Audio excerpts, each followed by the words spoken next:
Hey, what's up, YouTube?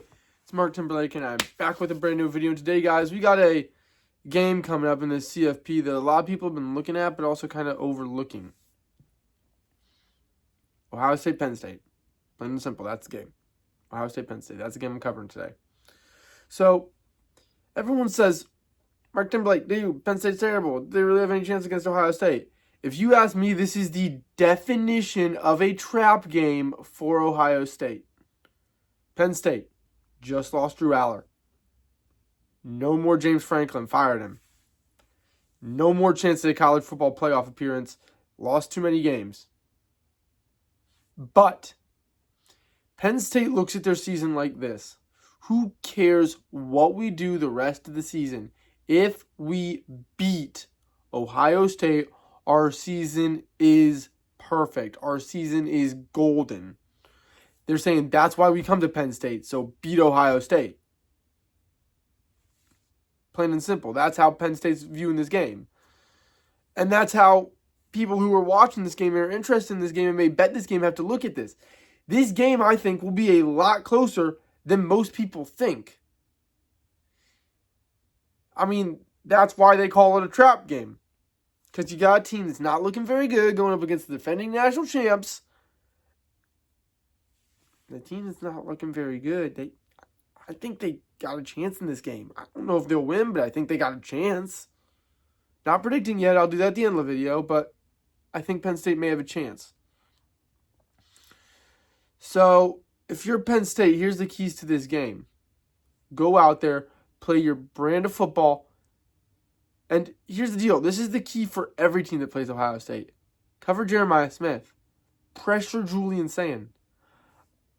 I don't know how else to put it. I don't know how else to emphasize it. Double him up if you have to. Jeremiah Smith and Carnell Tate have been a safety blanket for Julian Sand. He looks really good this season. Julian Sand does. But you're going to look good when you have two security blankets on the team and one of them's always open. I mean, for instance, Will Howard looked really good all last season. Except for the Michigan game where he threw 2 picks. Because Michigan was able to cover Jeremiah Smith and cover Carnell Tate. He didn't have his favorite wide receivers every time. Julian Sand may be in the same boat this year when he plays Michigan again. Michigan's got the secondary to cover Jeremiah Smith and Carnell Tate. But the thing about Penn State is if you cover Jeremiah Smith and you cover Carnell Tate, you'll be in this game because Julian Sand can't just throw the ball to them every single time. Also, your offense has got to find a way to generate points against the Ohio State defense. If you get in the red zone, you got to turn it into touchdowns. Every team, another thing I can't emphasize enough for every team, when you get in the red zone against Ohio State, they got the best red zone defense.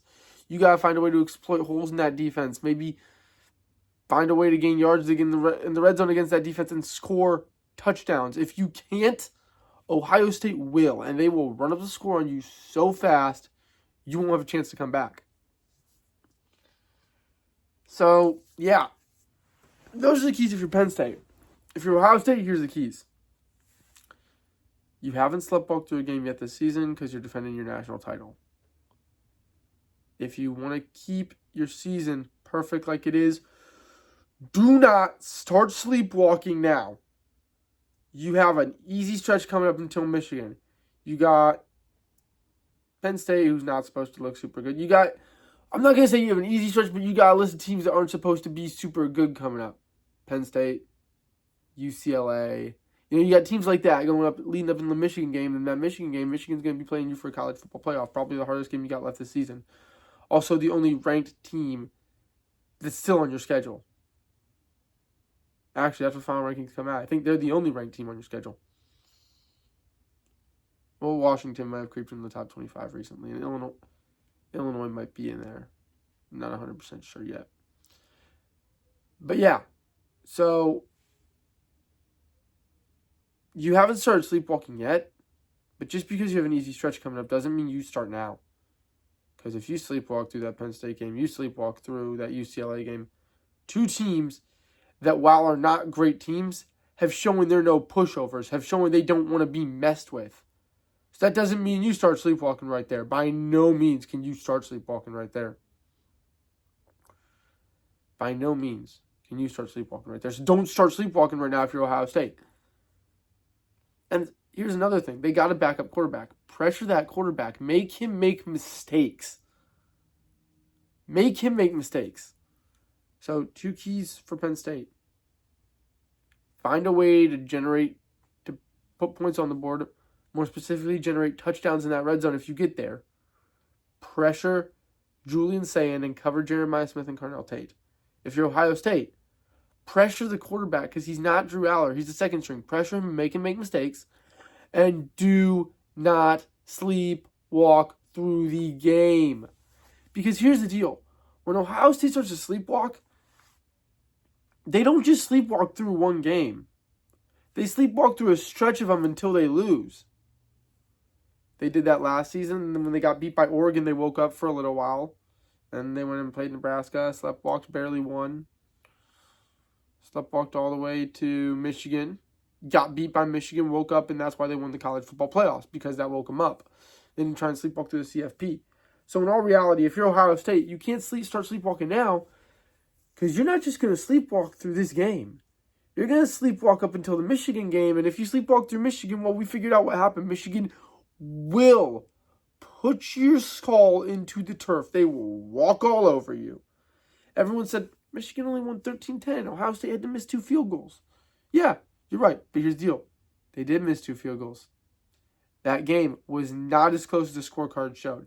If you told me your team was going to go over there against a team, turn the ball over twice, miss 2 field goals, and that your star wide receiver was going to be covered and he was only going to have 2 receptions, and one was going to be off a blatant no call that was an offensive pass interference that the refs didn't call. That's the only reason he got 2. He should have only had 1. I would have told you you're going to lose that game every time.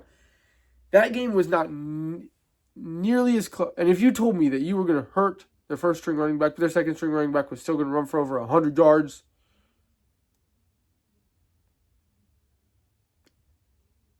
and you told me they were going to do it without their superstar tight end, Colston Loveland, who's now in the NFL, and their superstar cornerback, Will Johnson, who's also now in the NFL, in the game, if you told me you were going to do it without them, I would have said you're a terrible team, you don't deserve to win. That game was not as close as the scorecard showed. Imagine if Colston Loveland had been healthy and Will Johnson had been healthy.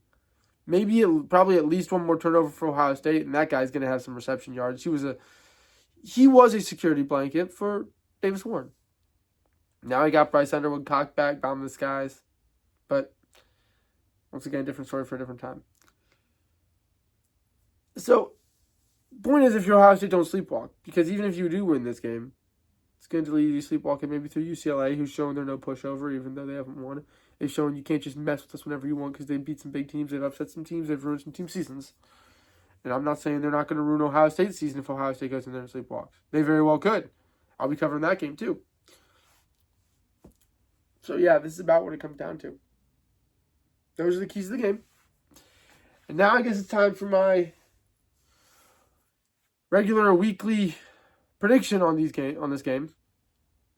If I'm going to say this game, if I have to predict it, like I said, I think Penn State's got a chance, but I don't know if they'll win. I believe it's in Columbus. I believe it's in the shoe. I'm going to say Ohio State is going to win this game 24-17. Touchdown lead. Ohio State wins by a touchdown. I don't know what the line is on the game, but depending on what the line is, if it's anything more than a touchdown, I wouldn't take Ohio State. I mean, I'm not betting on the game, so it doesn't really matter, but, I'm knowledgeable about what I talk about. I think I am. So, yeah, Ohio State will win this game 21-17, or 24-17, don't get mixed up. And if you're an Ohio State faithful and you haven't subscribed, do it. We talk Ohio State here with college ball at least 4 times a season. If you're a Michigan fan, subscribe if you haven't already. We talk Michigan here all the time. Keep the party rolling. See you all next time. Rock on.